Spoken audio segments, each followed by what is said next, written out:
Peace be unto you.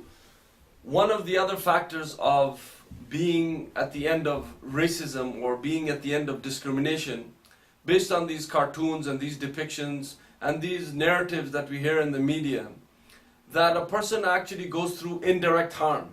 This is an argument where if you keep taunting a whole generation, because generations usually pass off their discrimination, their racist bias, their ethnic aversions onto their kids and onto society in a very subtle way, but it actually passes through, just like as though you're drinking milk, it has to pass through your system, and somehow it funnels into the other generation, and then they carry it on, and then they have their slurs. So this indirect harm is there, and you can see in the media where somebody like Mrs. Geller is saying, and this is totally false by the way, saying, well, the last chapter in the Quran is the most violent chapter.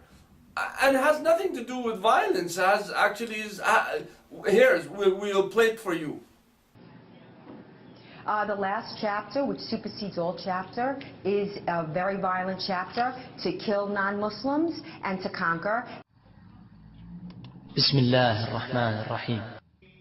In the name of Allah, the Beneficent, the Merciful.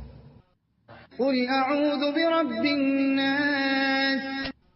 Say, I seek refuge in the Lord of mankind, مَلِكِ النَّاسِ. the King of mankind, إِلَهِ النَّاسِ. the God of mankind, مِن شَرِّ الْوَسْوَاسِ الْخَنَّاسِ. from the evil of the sneaking whisperer, الَّذِي يُوَسْوِسُ فِي صُدُورِ النَّاسِ.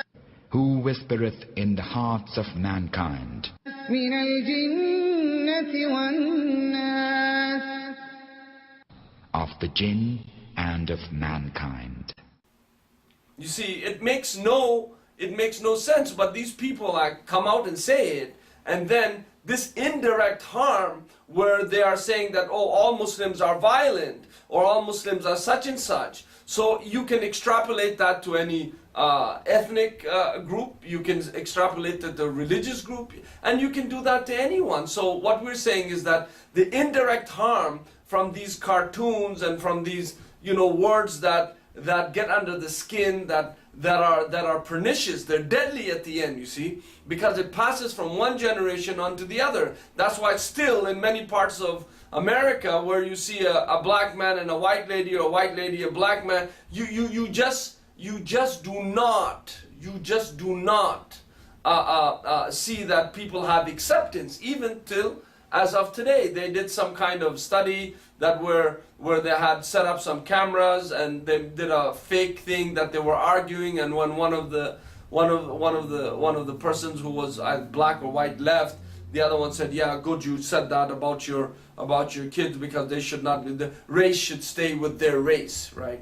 So race is still there, but it's that indirect harm that we have to be very careful of. And that's why these cartoons that have come out, this is an indirect harm for ridiculing. And when you ridicule somebody, you think, oh, that's okay. But when you keep ridiculing, that's at the end result is that it makes an environment of harm for all of us. So indirect harm is also there. So this is a point of discussion that we should understand. We call ourselves, oh, we live in a liberal society, freedom of expression. So let us actually have that discussion so that we can come to a basis of understanding. And I hope this is a point of understanding where we can begin with.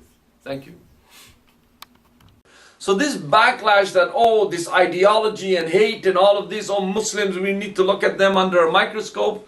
That freedom of speech, yes, you can push the boundaries, you can ask the question, you can discourse, you can add something to it.